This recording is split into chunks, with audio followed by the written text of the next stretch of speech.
Bienvenidos al podcast Vende hasta un hueco. Hola Betico. Marquitos, ¿cómo vamos? Feliz día a todos nuestros oyentes. Un feliz día, una feliz tarde, una feliz noche, dependiendo en qué momento estén de su día.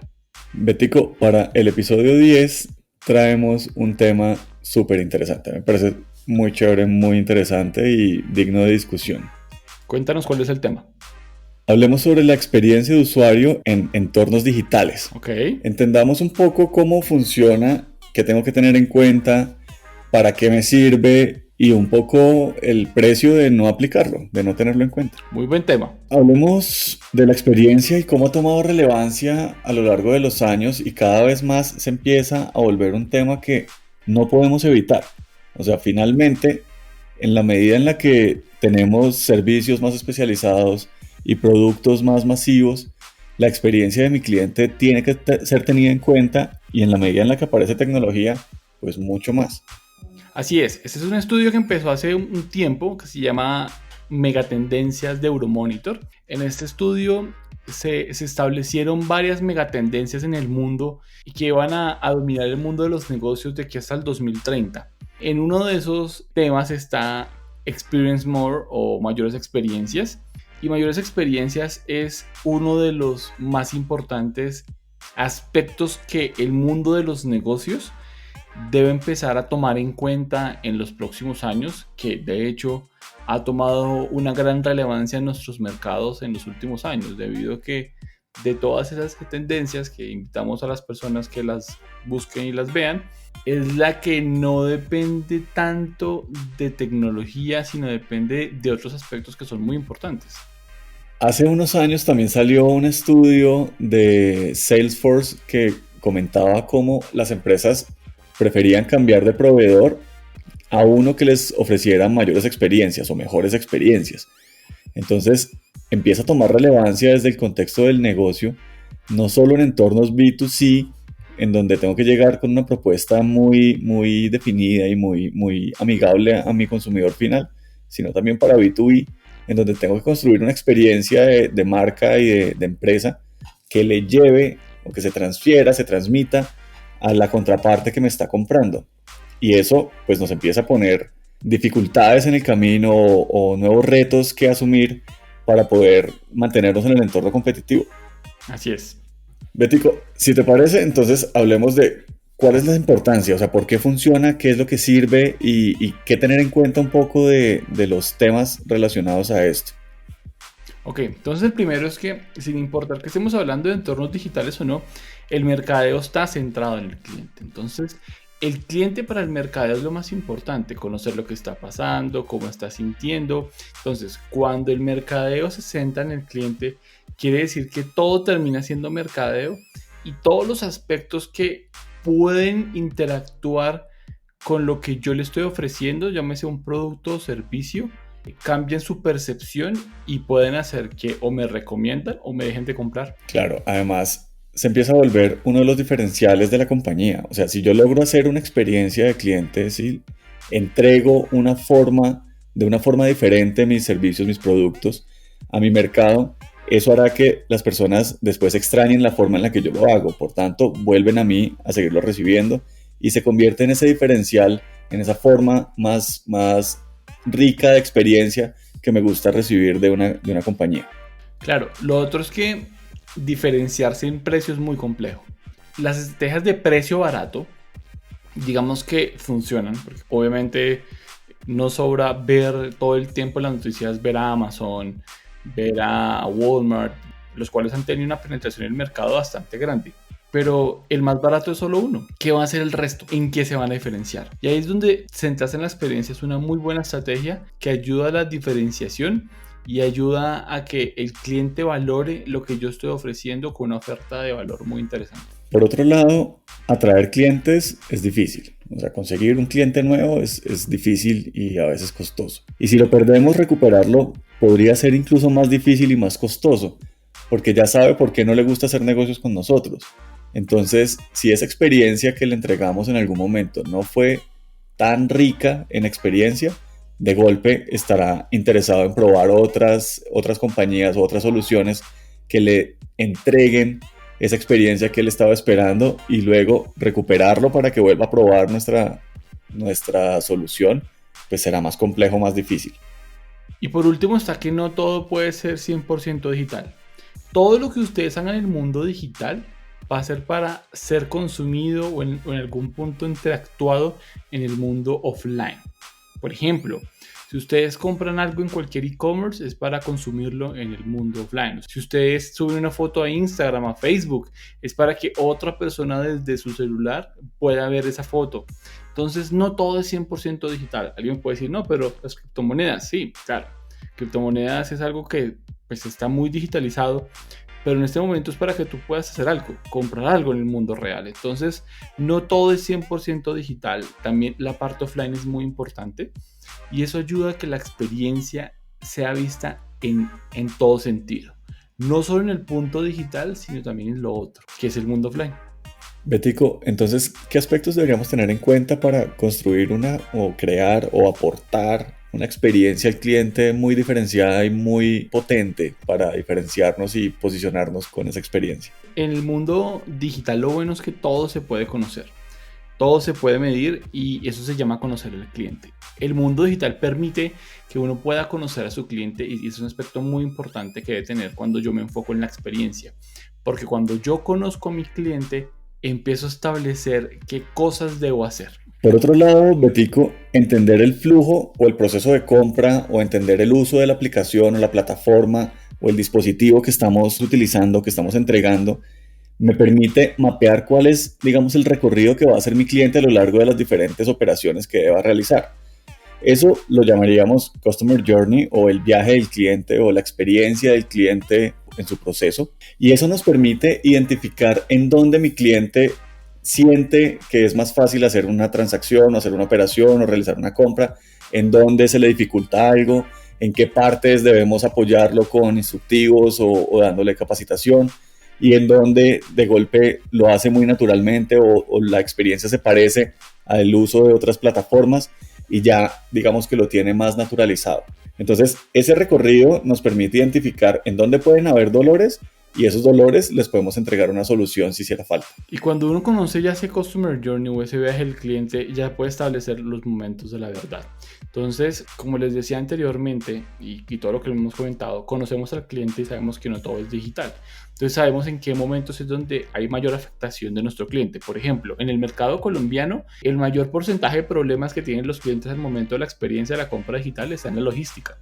Está en que hay demoras en la entrega, hay en que envían lo que no es, hay en que me toca a mí acoplarme a los tiempos de entrega del vendedor y no el vendedor a mis tiempos de entrega. Entonces, cuando ustedes empiezan a entender que hay momentos de la verdad online y offline, que pues, más adelante podremos mirar el tema de cuáles son los online, ahí establecemos entonces qué debo hacer para no fallar y cómo tengo una mejora continua, debido a que cuando entendemos el concepto de momentos de la verdad, quiere decir cuáles son esos momentos de la experiencia en la compra de mi producto o servicio, que en el caso es digital, yo no puedo fallar. Entonces, por ejemplo, yo no puedo fallar en que la plataforma falle, yo no puedo fallar en que no me encuentren, que eso se llama en términos de Google, por ejemplo, el Zero Moment of Truth, que eso es, tengo que salir primero en Google.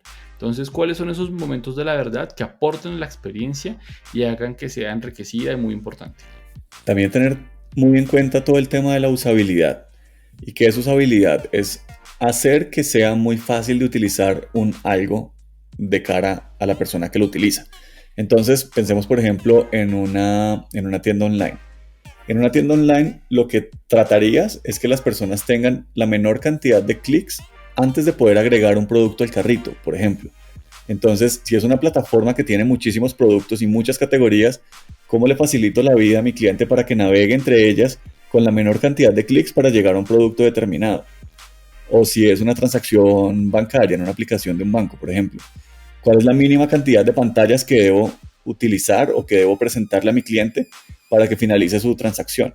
Entonces, si empezamos a mirar desde el cliente cuáles son los elementos más necesarios para él, cuáles son los que más utiliza, se los empiezo a acercar al principio de su operación y empiezo a facilitarle la vida, de modo que él no tenga que aprender a utilizar nuestra plataforma, sino que lo haga de una manera muy natural y todos los recursos que él necesita los encuentra muy a la mano, eso va a facilitar, digamos, toda esta experiencia y va a mejorar la forma en la que él aprende a hacer las cosas con nosotros y va a preferir, por tanto, esa forma simple que nosotros ofrecemos versus otras soluciones que pueden haber en el mercado. Así es, usabilidad puede ser, por ejemplo, botones más grandes, fotos que carguen más rápido en celulares, que mi diseño se adapte, que es el término responsive o responsivo en español. Eso es una usabilidad correcta que ayuda a la experiencia de mercados digitales.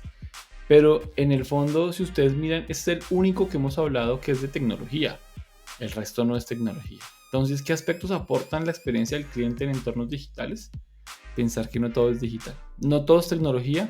Y cuando uno entiende que no todo es tecnología, sino somos personas vendiéndole a personas, eso ayuda mucho a humanizar el proceso y a ponerse en los zapatos del cliente para entender qué aspectos debo hacer para ser más valorado por ellos. Betico, si te parece, entonces cerremos con unas conclusiones. Me parece perfecto. Definamos 3 conclusiones claves que nos permitan cerrar este episodio de una forma muy contundente. La primera es que la experiencia del cliente ayuda a la diferenciación, ayuda a la generación de valor, es cada vez más valorada por los clientes. Y la importancia de sentarse en la experiencia en mercados digitales es que diferenciaciones, por ejemplo, de precios son complejas de hacer, pero cuando uno habla de experiencia es la forma en que yo analizo a mi cliente y le doy solución a esos momentos que él más valora. Entonces, ayuda a la generación de valor y a la generación en los clientes. Lo segundo será centrarnos en la experiencia del cliente por encima de la facilidad de la compañía.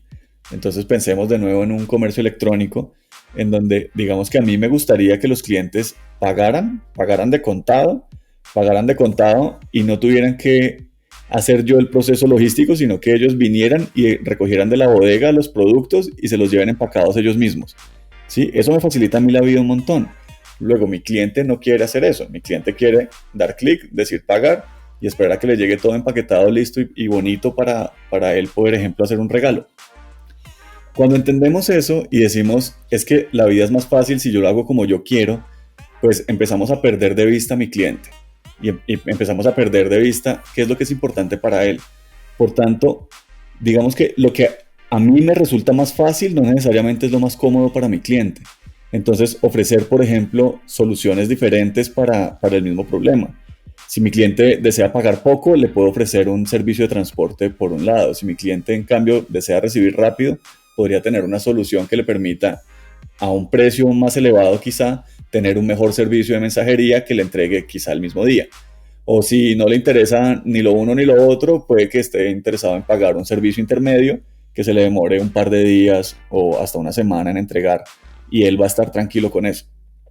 O incluso si lo quiere gratis, le podemos decir, venga y lo recoge aquí en las bodegas y se lo entregamos. Podemos empezar a desarrollar la forma del negocio entendiendo qué es lo que le hace valor a mi cliente y cómo hacemos para que el negocio se adapte a esa entrega de valor y no al revés. No que mi cliente tenga que hacer fila porque a mí me gusta que me hagan fila, en vez de yo facilitar la vida para que mi cliente no tenga que venir a hacer filas. O mi cliente tiene que aprender a utilizar mi plataforma, cuando yo debería adaptarme a la forma en la que él ya viene trabajando para entregarle una solución que se adapte a lo que él ya conoce, para facilitarle a él su proceso de aprendizaje. Entonces, al final se trata de quitarnos a nosotros del medio y no ser el centro del universo y poner a mi cliente en el centro para que todo gire alrededor de él y podamos entregar soluciones mucho más diferenciadas y mucho más ricas en experiencia para él. Porque recuerden que la experiencia cada vez es más valorada por los clientes.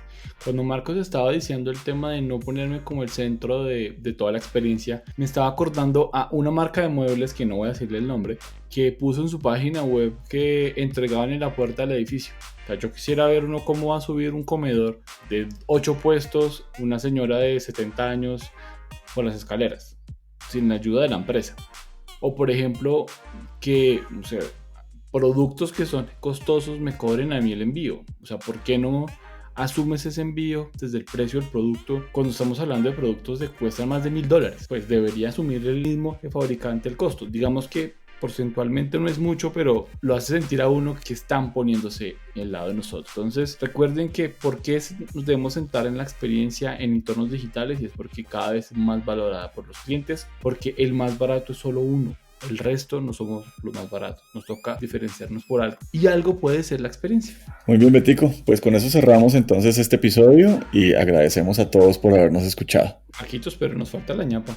¿Ñapa otra vez? Dale. Ñapita, vamos a episodio 10 y nos hace falta una ñapa. Listo. Entonces, de ñapa, ¿qué te parece si hablamos sobre lo tradicional y no solo lo digital? Si ustedes miran en el fondo, la experiencia en el mundo tradicional viene siendo igual de importancia como en el mundo digital. Si ustedes revisan el episodio, estamos hablando del Customer Journey, momentos de la verdad, pensar en el cliente. Eso aplica para tradicional o no tradicional, online o no online. Cuando Marcos estaba hablando frente al tema de mercados B2B, me estaba acordando el trabajo que está haciendo DHL y UPS centrándose en la experiencia del cliente. Cómo hicieron todo ese proceso para establecer mejoras tanto en tecnología como en los empleados para poder mejorar sus indicadores de satisfacción centrándose en lo más importante de los clientes. Y en ese sentido, uno puede desarrollar muchas mejoras en la experiencia del usuario desde lo físico también. Entonces pensemos, volvamos al ejemplo del comercio electrónico. Es posible que en mi comercio electrónico toda la parte, digamos, digital, lo que tiene que ver con pantallas, funcione perfecto, pero el producto me llega dañado, el producto me llega con un empaque que no es adecuado para cuidarlo, el producto no me llega completo, o el producto me llega sucio, o la persona que me lo entrega lo tira en mi antejardín en vez de entregármelo en la mano. Y entonces toda esa experiencia maravillosa que construimos en el entorno digital se pierde porque mi cliente no pudo hacer o no recibió, digamos, el último pedacito de una forma adecuada. O hacemos un súper esfuerzo para que mi cliente pueda pagar con muchos medios de pago, pero la plataforma se cae. Y entonces cuando él está tratando de meter su tarjeta de crédito o introduciendo el código de su cuenta de ahorros para hacer una transferencia, la plataforma no le ayuda. Entonces el entorno, digamos que el mundo físico puede empezar a resolver también muchas cosas y aportar a esa experiencia digital, haciéndola mucho más enriquecida. Y desde ahí podemos construir, de nuevo, una experiencia muchísimo más potente para diferenciarnos muy, muy positivamente versus nuestra competencia. Entonces, Tico, con eso sí, si te parece, cerremos. Queremos agradecer a Viviana Pongutá y a Marcela Escarpeta que nos apoyaron en la construcción de algunos de los contenidos de este episodio y los invitamos a que nos visiten en nuestro Instagram @cbpconsultoría y nos pueden dejar sus comentarios en nuestro correo contacto @vendestounhueco.com. Feliz semana para todos, muchas ventas. Muchas ventas para todos, muchas gracias, chao.